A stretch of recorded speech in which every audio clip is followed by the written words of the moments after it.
First of all, on behalf of everyone at Gettysburg National Military Park and at the Gettysburg Foundation, I want to welcome you to this installment of our winter lecture series. Today is going to be a little bit different, both in presenter and in presentation. We have with us today Jason Martz, who is both of Gettysburg but also not of Gettysburg. Jason is the Visual Information Specialist for the Northeast region of the National Park Service. And if you're unfamiliar with the way that the National Park Service is set up, that means Jason is responsible for pretty much everything from Appomattox in Virginia to Acadia in Maine, as far as the ground that he oversees. Jason, for the past 4 years, has served as the leader, the director, the guiding force behind what is called the National Park Service's social media team for the sesquicentennial of the American Civil War. Jason, since 2011, along with a host of other rangers, volunteers, photographers, have done something that, as far as the National Park Service is concerned, is very radical and it's very revolutionary. Through the use of over 300,000 images, films, videos, waysides, publications, they have endeavored to share what is happening at national park sites across the American South as far as Civil War sesquicentennial commemorations goes, with people across the country and across the world through the use of social media sites, so Facebook, Twitter, YouTube. The success of what Jason has done, as far as the National Park Service is concerned, is unparalleled. Take, for example, the work Jason did over the sesquicentennial of the Battle of Gettysburg in July of 2013. On July 3rd, during our Pickett's Charge commemorative walk, we had about 35,000 to 40,000 people actually on the field. But by the end of July 3rd, through the use of Jason's videos, photographs, audio, and through the use of the World Wide Web and social media, we had almost 1 million people digitally follow along with what we are doing. Imagine the power of that. Imagine always having the physical boundary of the park, but destroying the intellectual boundary of it, the experiential boundary of it. That is what Jason Martz has done over the past 4 years. That's a little bit of what he's going to share with you today. I think the best way to describe Jason is this. 1863. It's good. Okay. It's good. The American Civil War had Matthew Brady, had Alexander Gardner, had Frank Leslie. The sesquicentennial of the American Civil War has had Jason Martz. So without further ado, let me welcome Jason.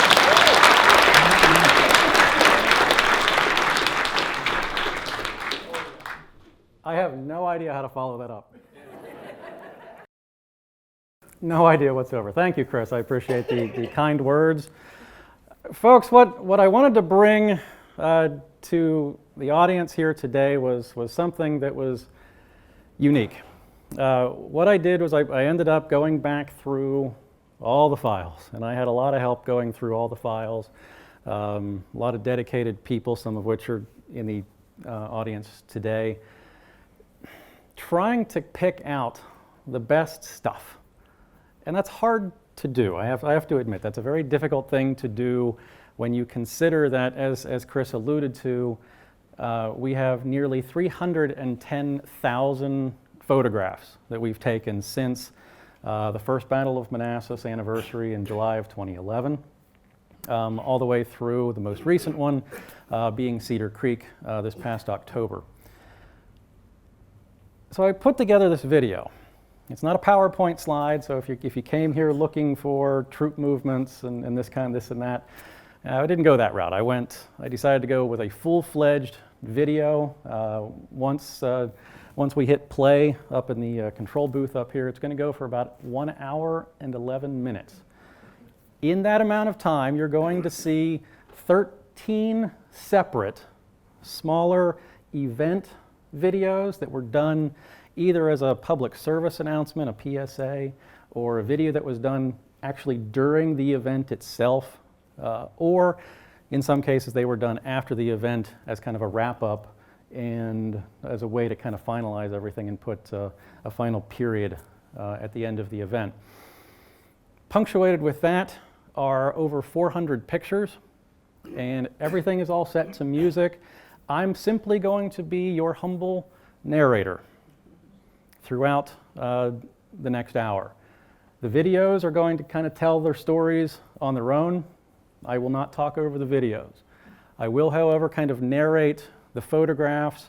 As I said, I did try to pick out some of the more unique pictures to help tell the story, tried to pick things that were different from each individual event, each individual park, so that what you're seeing isn't necessarily a representative of the entire event, but as the entirety of the Civil War sesquicentennial and the entire efforts of the National Park Service. And I cannot even begin to tell you how many people are responsible for what you're going to see.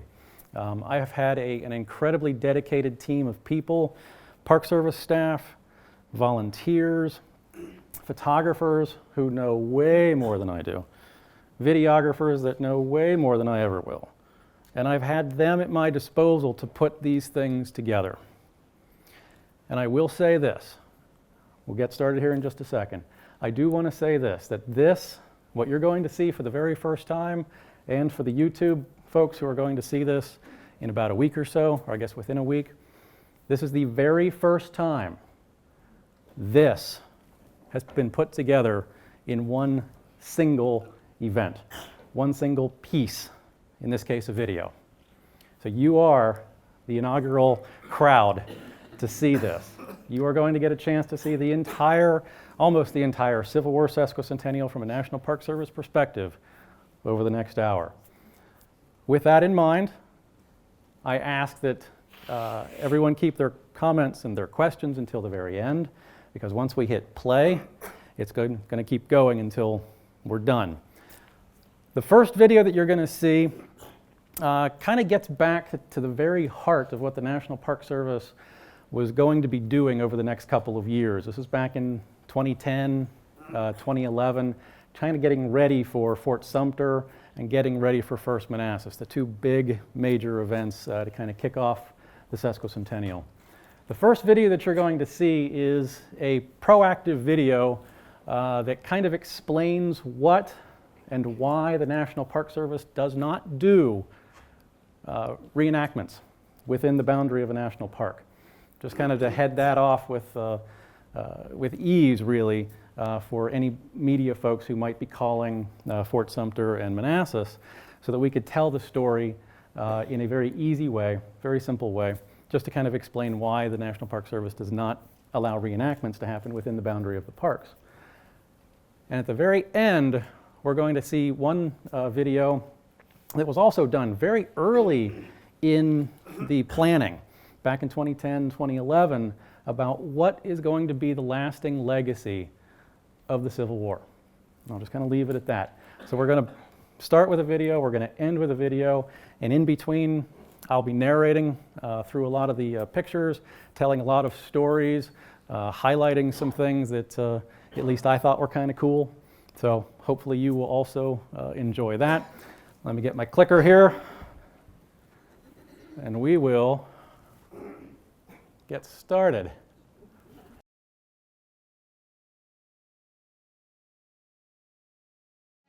The National Park Service is commemorating the 150th anniversary of the Civil War from 2011 through 2015 with hundreds of compelling events and activities. These special activities offer an exciting opportunity to learn about events that shaped our nation and still reverberate today, a century and a half later. One type of program that you won't see in a national park, however, is a battle reenactment. Although the National Park Service offers more than 12,000 historic weapons firing demonstrations each year, battle reenactments, during which demonstrators fire at each other, engage in simulated hand-to-hand combat, or feign casualties or death, are prohibited by National Park Service policy. This policy is firmly rooted in a three-part commitment to visitor and demonstrator safety, resource protection, and respect for those who fought and died on our nation's battlefield. So join us during the Civil War sesquicentennial commemoration to experience some of these exciting programs for yourself and to help us properly honor and remember the men and women who struggled and died to create the nation whose legacy we continue to preserve in our national parks today. So that was a relatively simple, straightforward public service announcement leading up to the anniversaries for Fort Sumter and for First Manassas. And what we're going to see here throughout the pictures demonstrating the First Manassas anniversary in July of 2011 are really a snapshot of the beginning of what we thought might be happening, that a lot of folks would really come out and enjoy these, enjoy these programs. The unfortunate thing about the First Manassas anniversary was the temperature. I don't know if anyone was there for that particular anniversary, but the heat index was into the 120s at times, and during the hottest portions of some of the days, some of the activities actually had to be canceled for fear that the heat was just too much. And I remember going to some of these events that were kind of in the heat of the day, and it was brutal. It was brutal. So that's, First Manassas was an outstanding event. We had folks come in from all over the Park Service, including folks that you just saw there, Chris Bryce from Petersburg, John Hennessy came in from Fredericksburg. We also had a lot of folks actually from Gettysburg come down for that event as well. So we really got the ground, we really hit the ground running with First Manassas, but the heat. In fact, you can see the sweat dripping off the young fellow's nose right there. Our first team picture.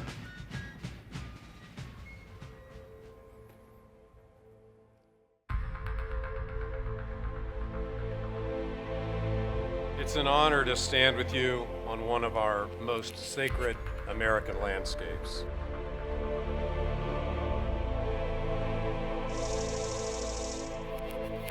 Here, 150 years ago, the nation got its first real look at Civil War.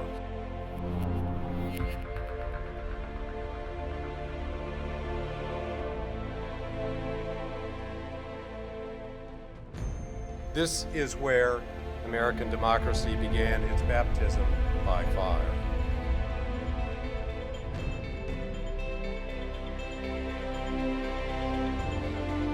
Where the grueling four-year journey that shaped a nation truly began in earnest.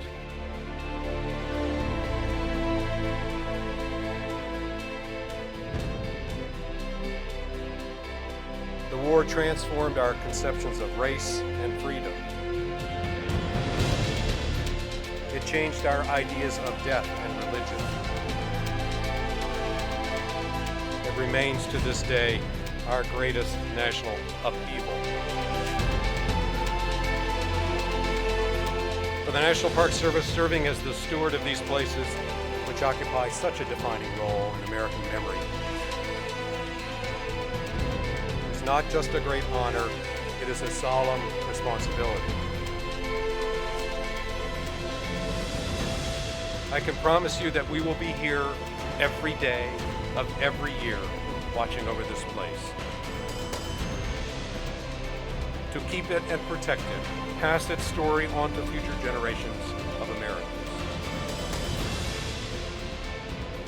For it is not simply a battlefield that we preserve. It is our birthright as a nation, purchased at an unimaginable cost, one that we will care for with all the reverence it demands. So that particular video was one that was done well after the event was over, when the folks who were in charge of the video group actually had some time to go back to the office and put some finishing touches on it. But that's the kind of thing that we were hoping to produce throughout the entirety of the Civil War sesquicentennial. So that was 2011. We quickly move into 2012, where Shiloh ended up being a much longer event because of where the anniversary of the battle fell on the calendar in 2012. So they ended up doing programming on the first weekend and the second weekend, sandwiched in between the actual anniversary in the middle of the week. This particular grouping is taking place at the Hornet's Nest at Shiloh, and was up until that point, the largest National Park Service Civil War group that I had ever seen for one single tour. That would be eclipsed, as you will see. But also punctuated here in the middle of this was a Bobby Horton concert, which you get a chance to see now.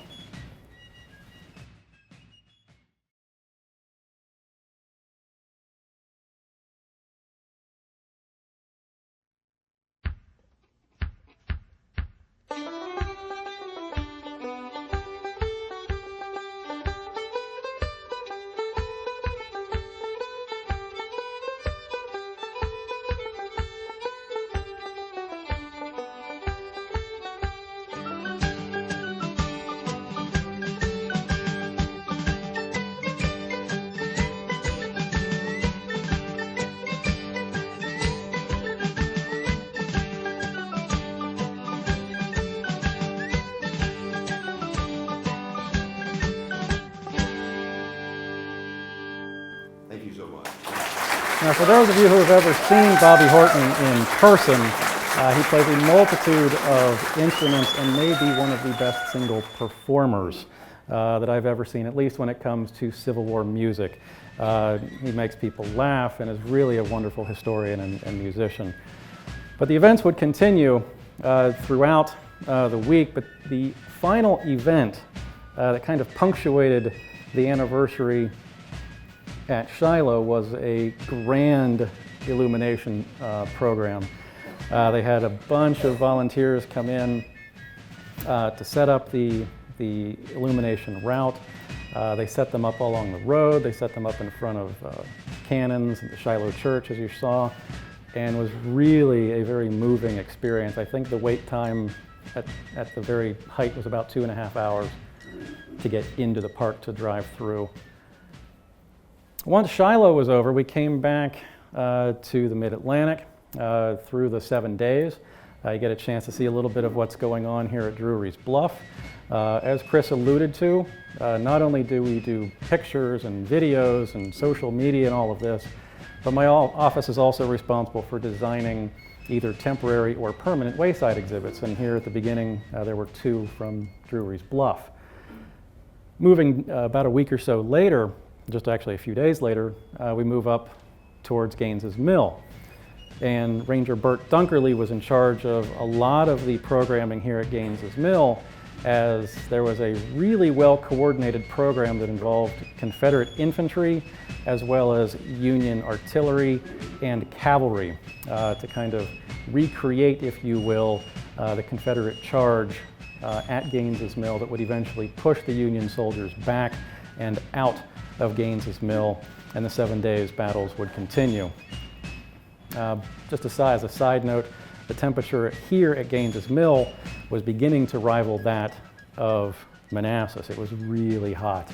And one of the unique things that I pulled out for everyone to see here was a recreation of the old school United States Balloon Corps that they had set up at Gaines's Mill. The big event that was punctuated for Gaines's Mill was an evening program down in downtown Richmond at Tredegar called Voices. And a number of park staff would essentially become the voices of some of the folks behind the battles, the 7 days battles. From 7 days, we go into the Maryland campaign.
about that for a PSA?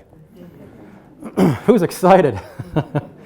That one came out a few weeks before what we in the National Park Service simply dubbed the Maryland Campaign, as a singular way, a singular message to coordinate a lot of the efforts that would be taking place at 5 different national parks and 1 state park in rapid succession from the Battle of Second Manassas all the way through Antietam, and that's what that video was all about.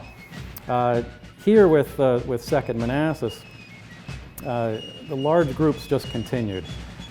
We continued to be impressed with how many people would continue to show up event after event after event, regardless of the weather, and it's really a true testament as to how the public wants to learn more about these anniversaries, because as we always said in meeting after meeting after meeting, was that we with the National Park Service are only going to get one shot at these 150th anniversaries. We have to pull out all the stops. We have to make it happen. Whatever we need to do, we'll do.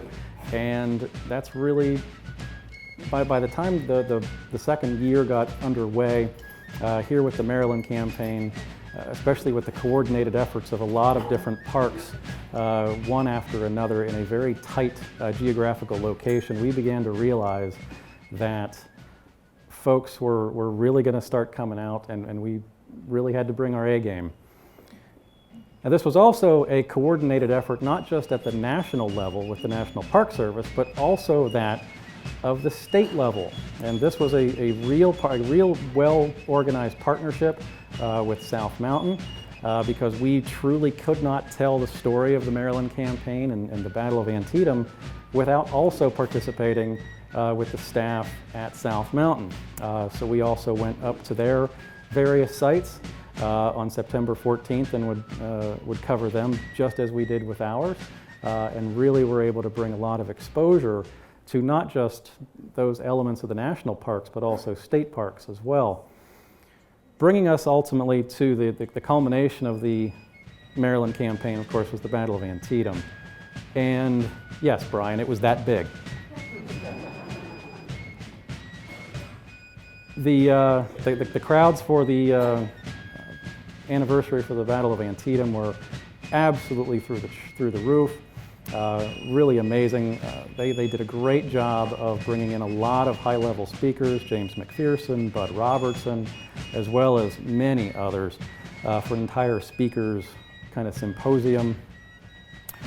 And then the ranger programs that were offered really started off with a bang. The elements for the morning cornfield, the attack at the cornfield program, could not have been any better. Those are not edited, those are real live sunrise in the cornfield program pictures, and the crowd there really blew everybody away, and the program itself was truly amazing with the coordinated efforts of various living history units, Confederate and Union, everything being well choreographed, and the crowds just kept coming and kept coming. Here at the Sunken Road, there was a demonstration as well with Union and Confederate living history groups, and ultimately later on in the day, down at Burnside Bridge.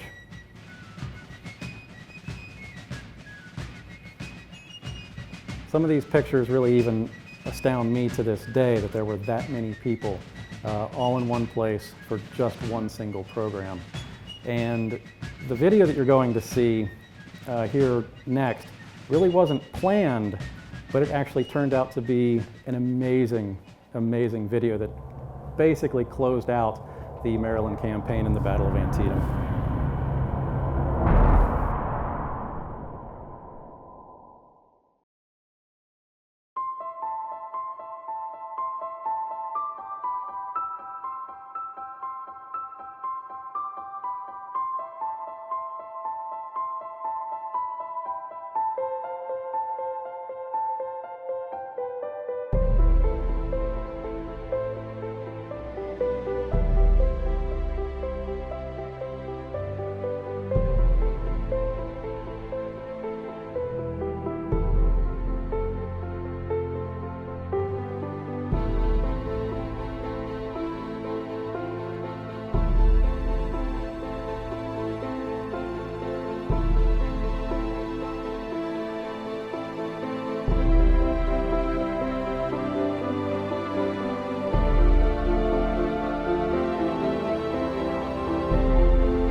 And throughout the duration of the anniversary of the Battle of Antietam, we were looking for a final video as a way to kind of close the book on that particular anniversary, and that one just kind of came out of nowhere, and we all decided once we saw snippets of that would be it.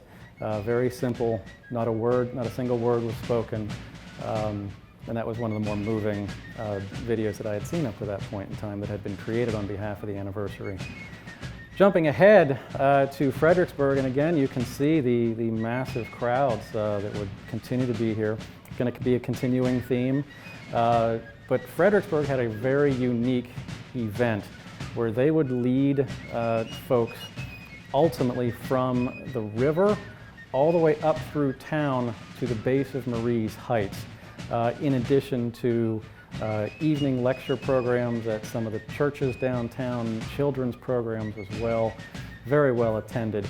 But these crowd shots here that you're going to see over the next couple of pictures are some of the march through town that was held from the base of town there at the river all the way up towards the base of Marie's Heights, where Union and Confederate living history groups would gather, as well as descendants of modern day descendants, military units of those that would have participated in the Battle of Fredericksburg were also represented. That's what the Irish Wolfhound was there for. That particular unit was descended from those who had in fact fought at the Battle of Fredericksburg. Kicking ahead now to 2013 with Chancellorsville, and we begin to get into really a good quality theme that a lot of the parks would utilize, and that is at this moment in time programs. The moment that Stonewall Jackson was mistakenly shot by his own men, there was an evening program there. Here out on the battlefield, there were certain occasions where a tour may be going on somewhere else, but cannon fire would be happening as a way to bring audio to the program. And then eventually the program would catch up to where the cannon would be placed, and the tour would continue. So that's what a couple of those shots were, kind of early morning shots. Then the group would eventually catch up. They would do another demonstration for the group, and the group would continue on. Of course, Chancellorsville, you can't talk about Chancellorsville without talking about the death of Stonewall Jackson. And again, there would be an at this moment program, and a rare opportunity that the house where Jackson died would be open for tours in the evening via candlelight. And that was incredibly moving as well. Continuing on through Chancellorsville, we saw the Confederate perspective a few pictures ago. Here we get the Union perspective.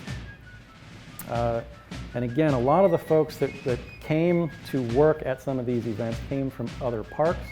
That cannon crew shot was the gun crew from Richmond who came up to Fredericksburg and Chancellorsville to help out. Jumping ahead now to Vicksburg.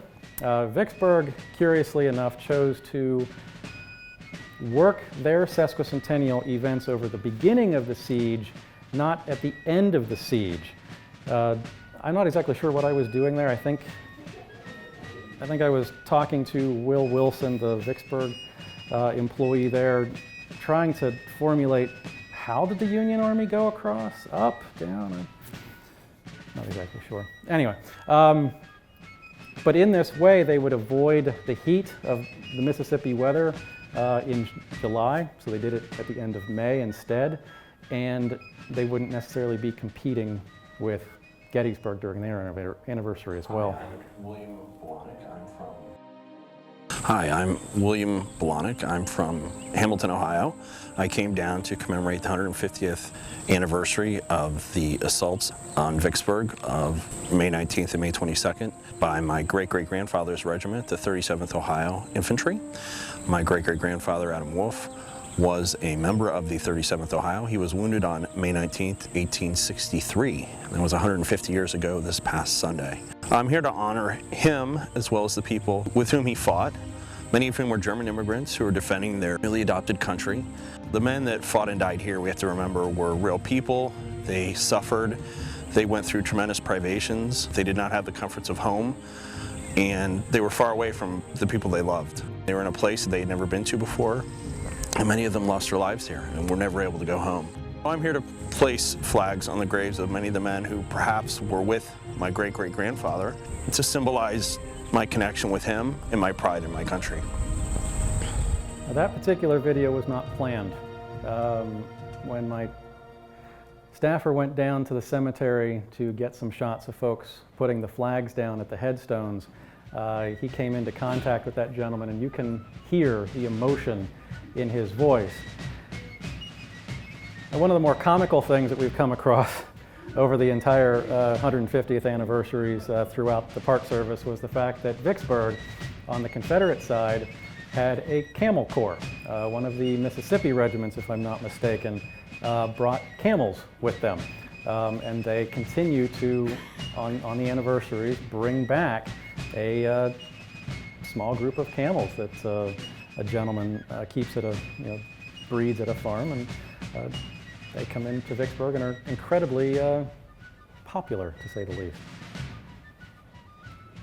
That shot of the Illinois monument actually made its way into the Civil War Trust magazine.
So after Vicksburg, we returned back to Pennsylvania, where the 150th anniversary of the Battle of Gettysburg got underway.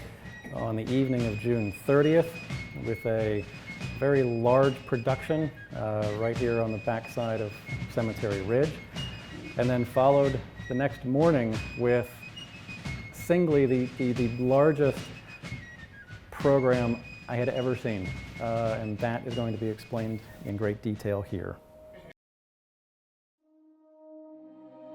Ladies and gentlemen, welcome to the 150th anniversary of the Battle of Gettysburg. The experience of this program is going to be interpretation enough, but we are going to try to tell the story of this unit along this march. On the morning of July the 1st, 150 years ago, slightly over 1,800 soldiers from Wisconsin, Michigan, and Indiana marched up this road, the Emmitsburg Road. This was one of the finest brigades in the Army, and at the end of this day, that brigade would never exist again. Now, the Iron Brigade didn't get that name at the beginning of the war. They were called the Black Hat Brigade within the Army because everybody in the brigade wore the hardy hat. It was at the Battle of South Mountain, this brigade fought in Turner's Gap. While they were fighting there, they were in full view of the commander of the Union Army, George McClellan. And the legend is McClellan said to someone, "They fight like they're made of iron."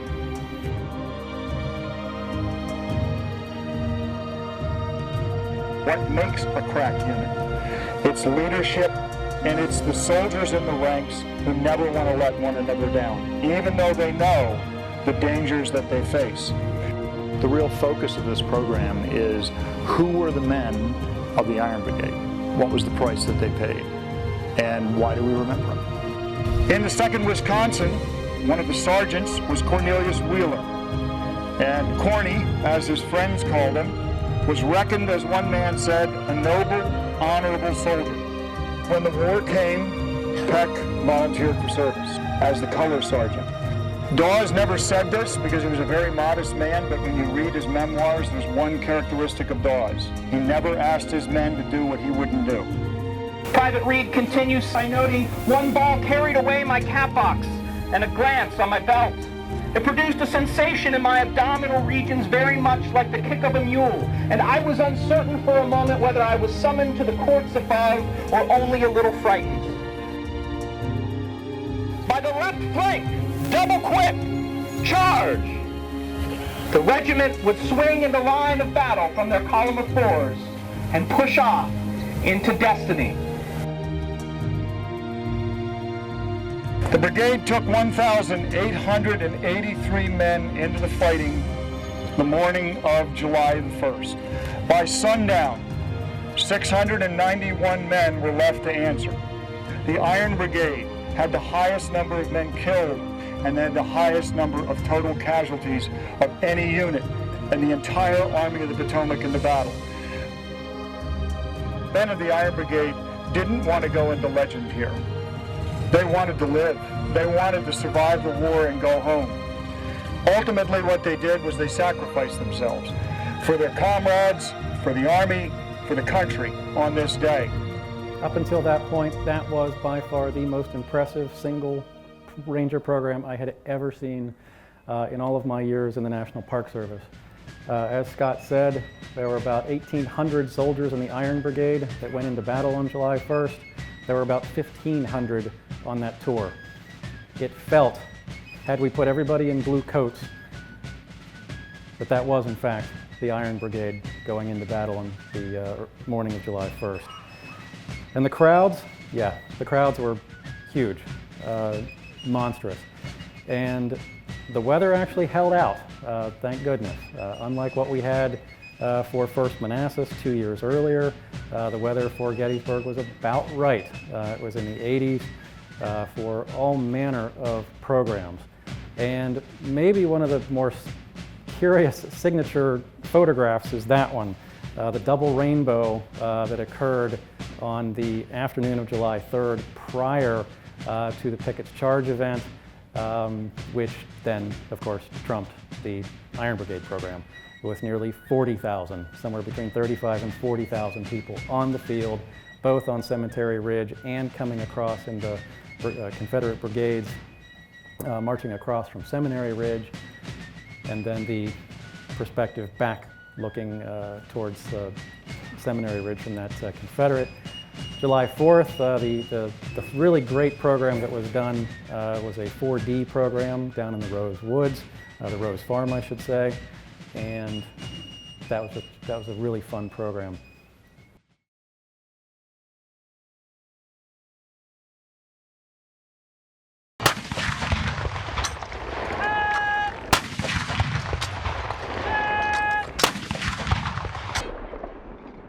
Oh, say does that star-spangled banner yet wave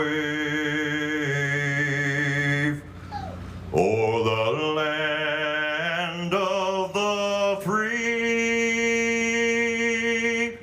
and the home of the brave.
The National Park Service's mission is to not necessarily tell people, okay, here is what you need to know about American history and this is what was important.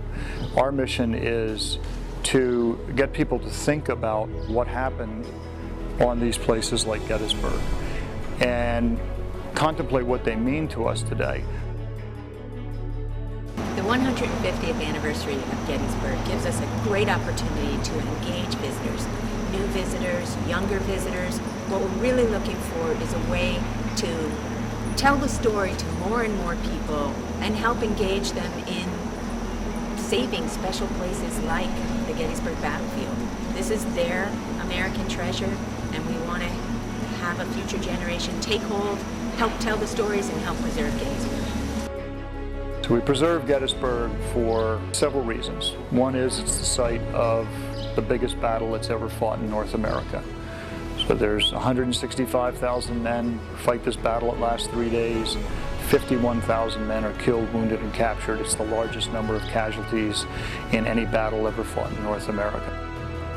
This is one of America's sacred places. Tonight we are here to honor the dead, to recognize their courage and heroism, to mark this major event in American history. But I would suggest that we are here also to reaffirm the principles that demanded such terrible sacrifice in the summer of 1863. No event and no president holds greater meaning for our country than the Battle of Gettysburg and Abraham Lincoln. The war transforms America, literally like no other event has ever done in our history. The Civil War transforms who we are, determines the course we're going to follow. Gettysburg is one of the touchstones of the American experience. The Civil War was not just a particular story of a particular event, it was a larger story.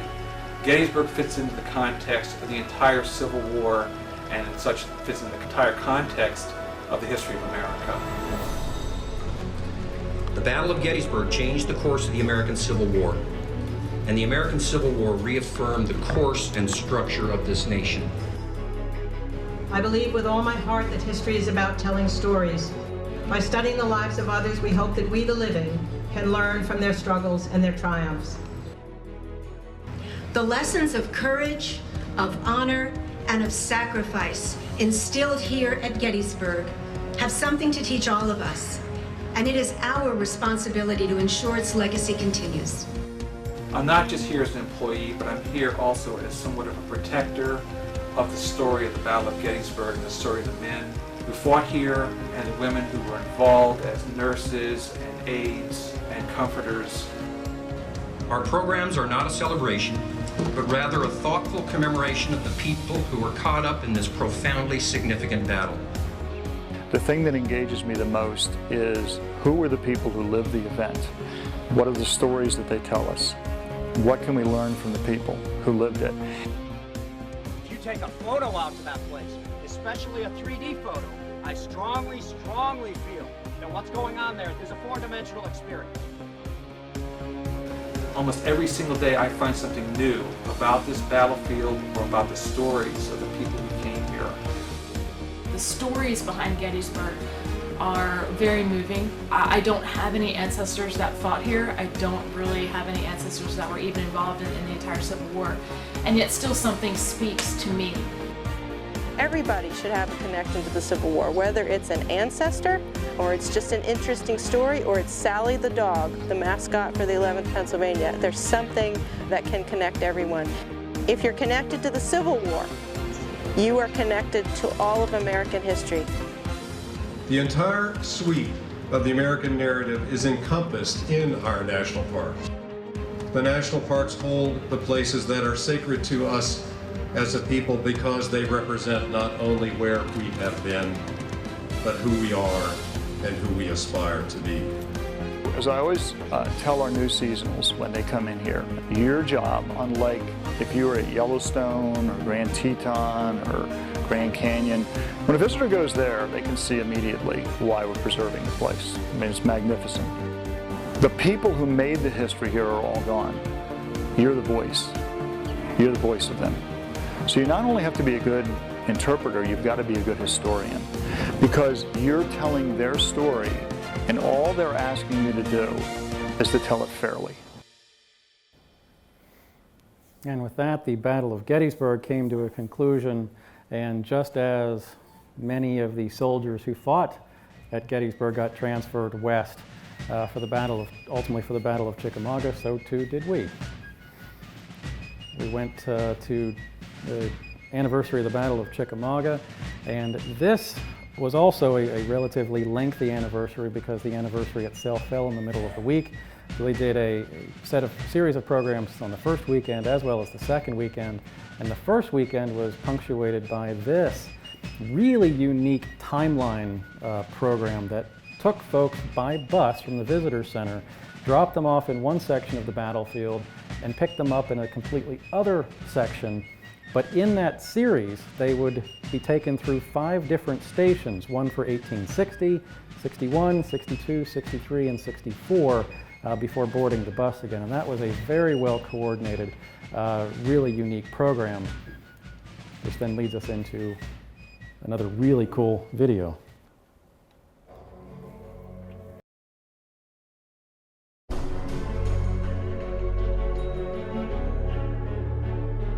This is a very good representation of the Union cavalryman at the time. The weapon on his left hip is the weapon that is the traditional weapon of the mounted soldier going back to antiquity, which was a saber or a sword. And the idea with this is that you would draw this weapon, you would only use it when mounted, and you would go charging into the enemy on horseback and try to do them a great deal of damage. The other weapon that he carries is a revolver. And it's a little bit more serious weapon. Most folks had figured out by 1863 that if you get close enough to use the saber, instead, why don't you use the revolver? The difficulty comes when you have fired your 6 rounds, you're on the back of one of these moving beams, somebody is shooting back at you. This is the Spencer rifle, the most technologically advanced weapon of the Civil War. Wilder's men indeed were infantry. They did not use these weapons generally on the backs of their horses. They used the horse for mobility, get to the point of engaging, dismount, and fight on the ground as infantry. It was obvious that the Spencer rifle, with the mobility coupled with the horses, had been a game changer at the places where Wilder had been. To load this weapon, open up the magazine, pull out the spring tube. You would then take 7 cartridges and drop them into the butt of the weapon. For all intents and purposes, it is a modern ammunition, and this, for all intents and purposes, is a modern weapon. Push this back in. To load the weapon, you move the lever down, move it back up, which moves 1 round into the chamber. Pull the hammer back, pull the trigger, and boom, your first round goes off. You can fire 7 shots in about 15 seconds.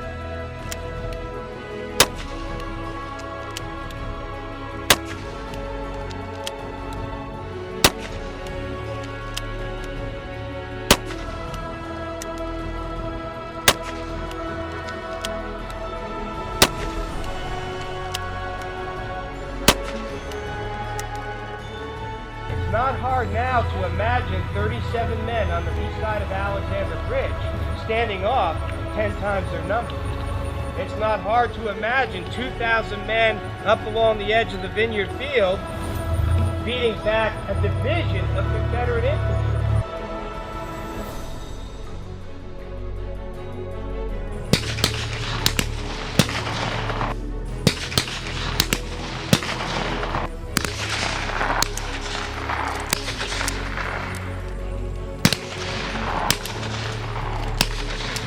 He is also one of the first commissioners of what eventually becomes the Chickamauga, Chattanooga National Military Park.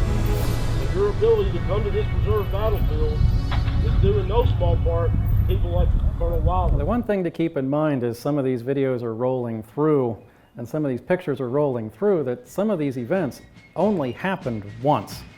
And we were there lucky enough to capture them for posterity, to not only hand copies of these pictures back over to the park and their staff, but also to bring them back home and ultimately apply information to them to be turned over to the Library of Congress.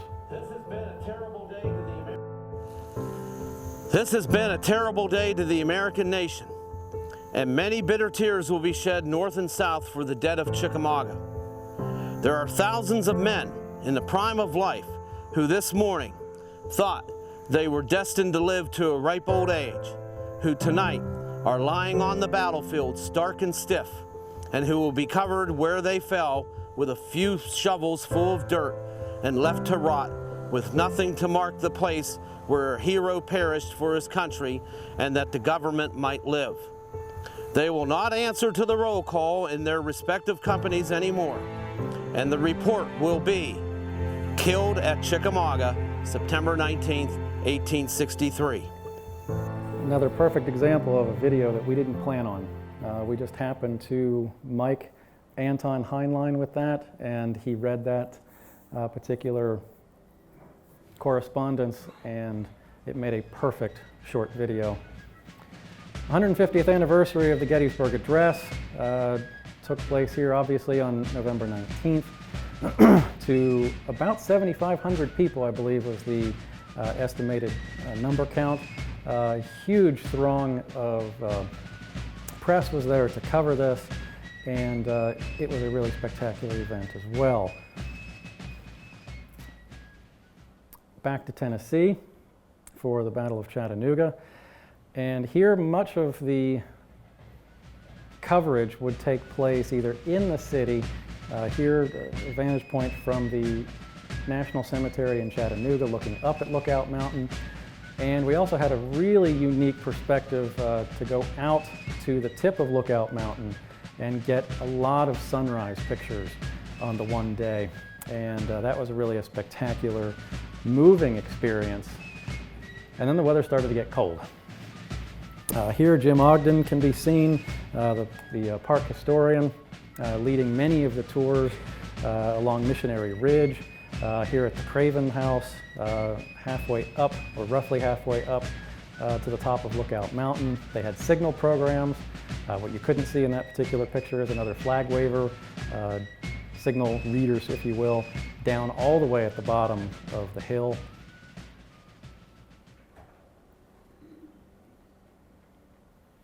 Back to the Mid-Atlantic again, now into 2014 with Wilderness and Spotsylvania. The Overland campaign, and here again we've really started to get into very unique programs that the parks were coming up with. To start off, there was a kind of a large lecture with Bud Robertson, but here's where we get into this living history demonstration that was immersive. They were living on the battlefield for a few days, and the public was incorporated into their programming to talk about all kinds of things concerning camp life, what they did during the times when they were not in battle, which was, of course, most of the time.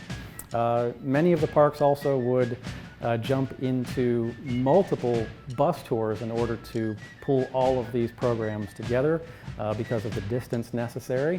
Again, following in the footsteps of many of the soldiers, both Union and Confederate. Also getting back to the main theme, one of the main themes of all of these events, and that is at this moment in time programming. And here is a perfect example of a sunrise program in Tap Field, where there was again a multitude of cannon firings even before the group arrived. And here's a really great example of that.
For that particular video, we had 3 people, including myself, and the highest concentration of cameras on one cannon for the entire anniversary. We had 9 cameras focused on that particular cannon as it went off multiple times throughout the morning for that particular footage.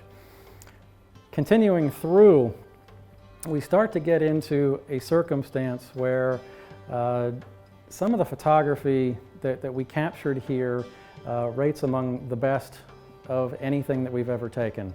And that might be the best shot ever. To get that shot at that moment, 4 cannons going off simultaneously was maybe something that we will never have a chance to get again. But again, with some of these programs, these are one time only. These are happening at this moment, 150 years later. This particular program was entitled Upton Earns His Star, where the Living History Group is incorporated into the programming itself. Again, further evening programs and lectures in the town itself was followed by a very early morning rise for a lot of folks as they entered into this anniversary program as the sun is coming up. Later on in the day, the whole event would really be punctuated by this one single procession here at the end that involved I don't even know how many people. This was very impressive, that went from one portion of the battlefield over towards the Mule Shoe, where for 22 hours, staff from Fredericksburg and Spotsylvania would stand at attention, essentially copying what took place in the 22 hours of battle during the Battle of Spotsylvania, punctuated at the very end by another illumination program. Very moving. Even the superintendent got involved.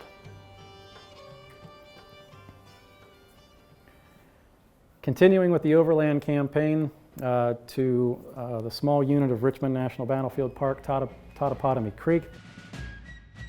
The events here got kicked off with the first-person living history program for the folks living, mother and father being interviewed by a Richmond dispatch. The following day was dedicated to education. So the kids are demonstrating how to use a cannon, and then the guys jump in and show us how it's done. Ranger Mike Gorman then takes us down to the creek itself. And this was a park that I had never been to until I went down there to cover these events. And here again, this was a place where we would end up creating two waysides for them in anticipation of their 150th of Totopotomoy. A few days later, we move over to Cold Harbor, and their event also involved an illumination. But this was different. These programs began as a walking tour at the Cold Harbor Visitor Center and would eventually go down the hill and around towards the fields where the Union and Confederates would battle one another just a few hundred yards away from each other. And they would stop at different stations, being led by Ranger staff. But once they got down to a certain point, they kind of stepped aside and turned it over to living history, fellows from the living history groups. First the Confederates and then eventually for the Union. And this is what the illumination would look like at Cold Harbor this evening. In the daylight, these living history camps would then turn over, and instead of being part of the illumination process, they would be open to the public, and they would give programs to talk about camp life, ordnance. Of course, Robert E. Lee was there. We'll also get a chance to see Ulysses S. Grant here in just a little bit. One of the demonstrations was a Coehorn mortar, which was a very unique little piece of artillery. Again, Ranger Burt Dunkerley, we saw him at Gaines's Mill a little while ago, leads one of the At This Moment programs at Cold Harbor, as well as Ashley Lusky.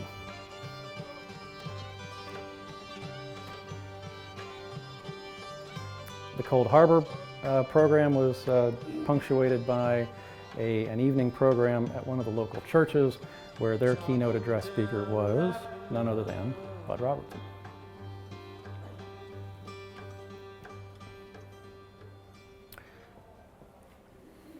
Our base of operations then shifted south towards Atlanta and Kennesaw Mountain, and the programming that they would have here would be really spectacular, because of their vicinity to the city of Atlanta, and really this being their only opportunity to show off. They really brought out all the ammunition. They brought down George Wunderlich a few pictures back, who is the chief historian at the Fredericksburg, Frederick, Maryland Museum of Medical History. At the very summit of Lookout Mountain, not Lookout Mountain. Yeah. We get a chance to see, as the clouds move in, really some amazing photography, and even every once in a while you catch a funny one of some of the guys taking pictures of planes and birds and stuff. But in different areas of Kennesaw, there would be Union camps. In different areas, there would be Confederate camps. Jim Ogden from Chickamauga and Chattanooga would be here as well to lend his support to this anniversary, where a lot of the programming, again, would be coordinated, where one program would end, another one would begin. And in this case, where Jim Ogden's program ended, Chris Miko from Shiloh would pick up and begin a presentation of Confederate infantry. They would then go up the hill a little bit farther and be able to coordinate with a Confederate artillery demonstration. So all of this was extremely well coordinated, and their major event had to do with a rededication of the Illinois Monument at Kennesaw that also involved a really amazing illumination program here as well.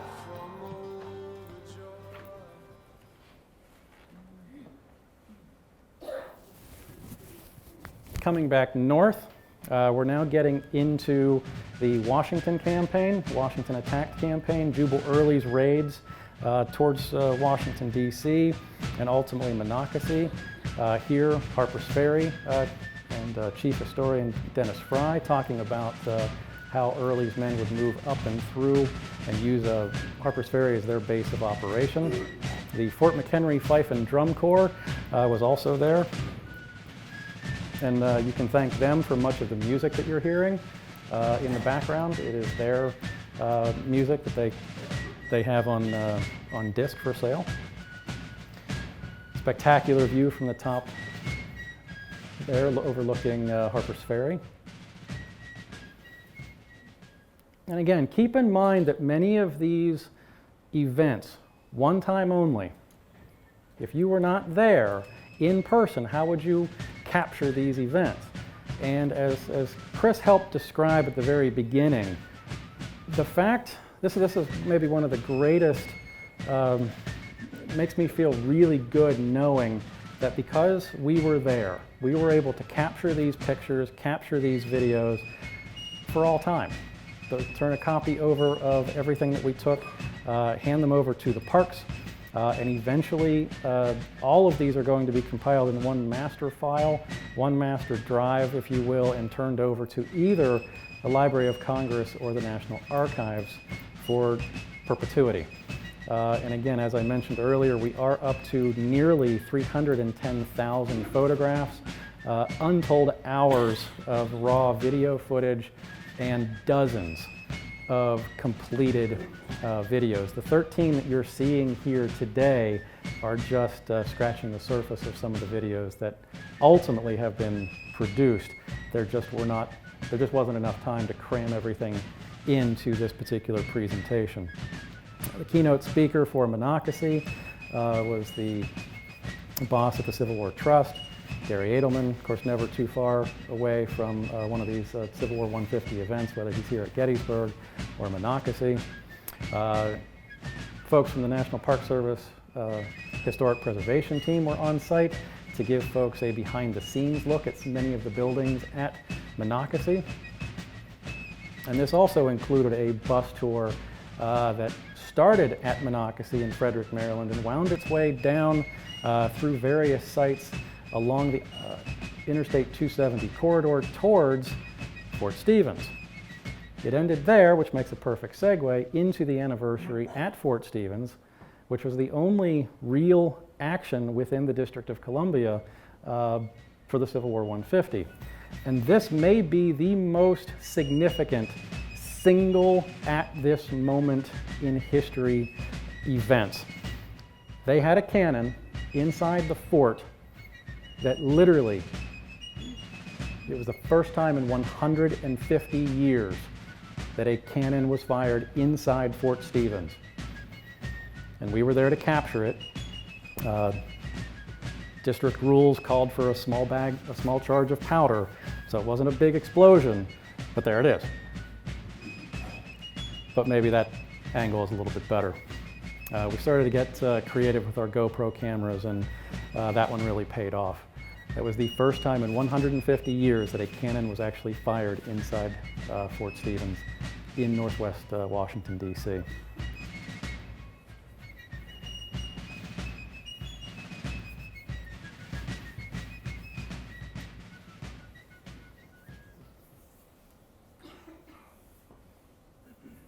campaign moves back down south of Richmond to Petersburg and the Battle of the Crater. And in this case, as was the case in many anniversary events, a signature stamp was unveiled. We also got a chance to go into a number of buildings that very rarely are open to the public. In this case, Blandford Church, which then incorporates a very large cemetery on its grounds where many Confederate soldiers were buried. Moving into the Sunrise at the Crater event, lots of folks showed up for this at this moment in time presentation.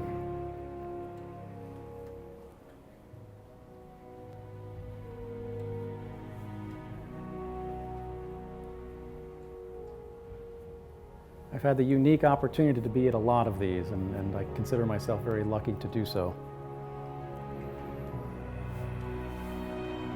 Civil War Trust, always on hand to do an interview or two, and Emmanuel Dabney obliging in that case. Getting the kids involved during some of the artillery demonstrations. This angle from the Union side, Ulysses S. Grant, as I mentioned, would be on hand to view that same picture taken from the Confederate side.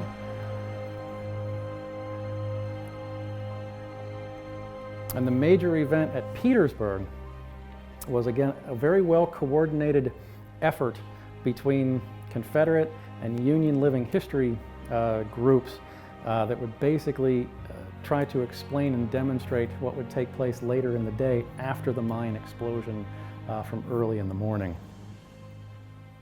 And the final program of 2014 occurred at Cedar Creek. The rolling hills, the quiet streams, and the views.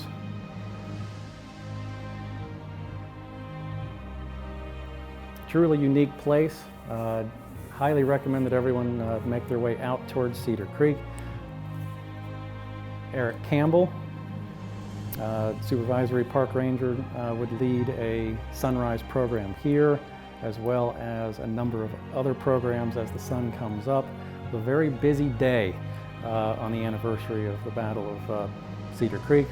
Again, the cooperative efforts with many of the park staff from multiple parks, going from one park to another to help out as best as they possibly can, knowing full well that, again, you only have one shot at these particular programs at this moment in time, 150 years after the fact. Which then brings us to our last video, which essentially is going to explain the legacy of the Civil War and what's next.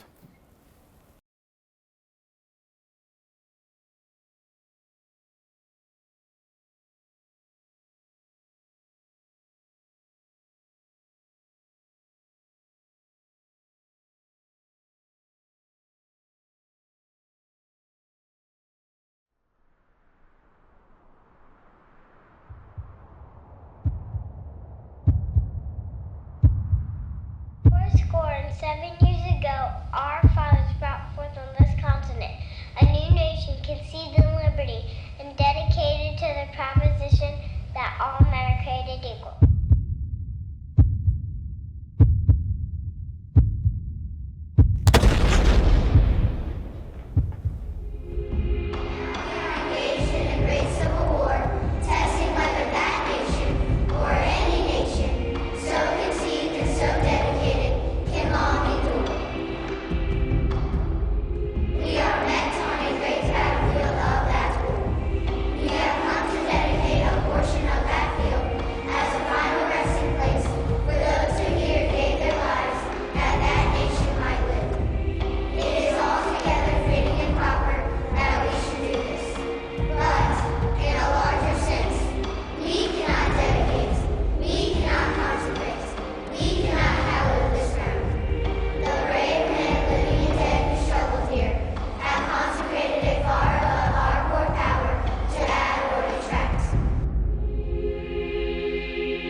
So with that, kind of leave you with an open-ended conclusion, because we're not done yet.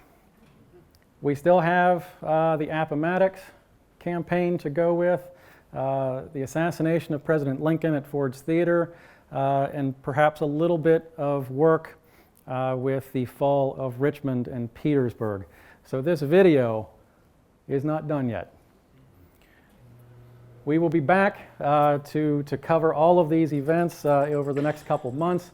As Chris was also talking about, we not only do photography, video, waysides, but a lot of print media. If you've been to any of these anniversaries, has everybody been to at least one of these? Pretty much, okay. You may have come across a magazine called the Sentinel magazine.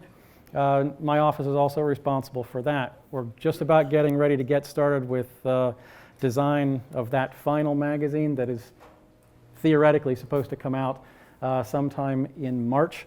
So it will be available at Appomattox, Petersburg, Richmond, and a bunch of other parks that have association with the story of the fall of the Confederacy and the beginning of Reconstruction and the legacy. Where are we going?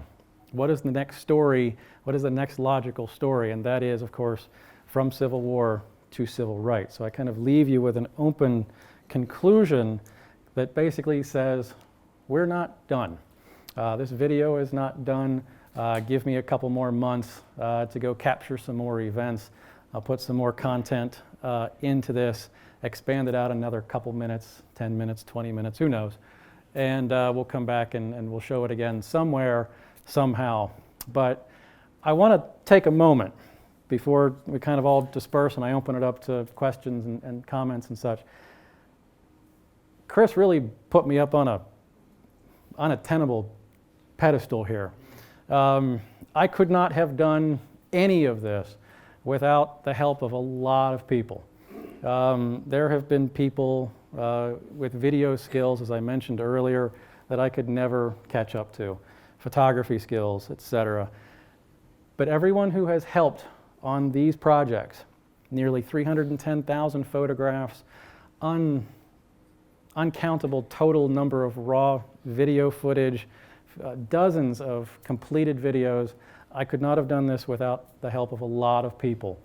And many of these folks have been National Park Service staff at parks and offices spread out over much of the country, northeast, southeast, in and around Washington, D.C. I've had the help of some incredibly talented volunteers who have come along for the ride. That cannon shot, nearly perfect cannon shot with all four of them going off at the same time was taken by a volunteer, okay? You only get one shot at those. And sometimes you get lucky, and sometimes you're just really gifted, and you're just that good.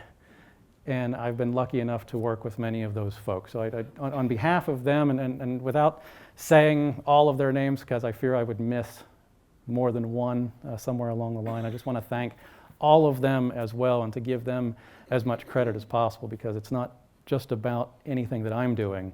It's because of the work that they've done that gives us at least a snapshot of what has taken place over the past 4 years. And like I said, we're not done yet. So with that, I thank you all for coming out. Stick around for a while to answer as many questions as you might have. If not, enjoy the rest of your day, and thank you very much for coming out.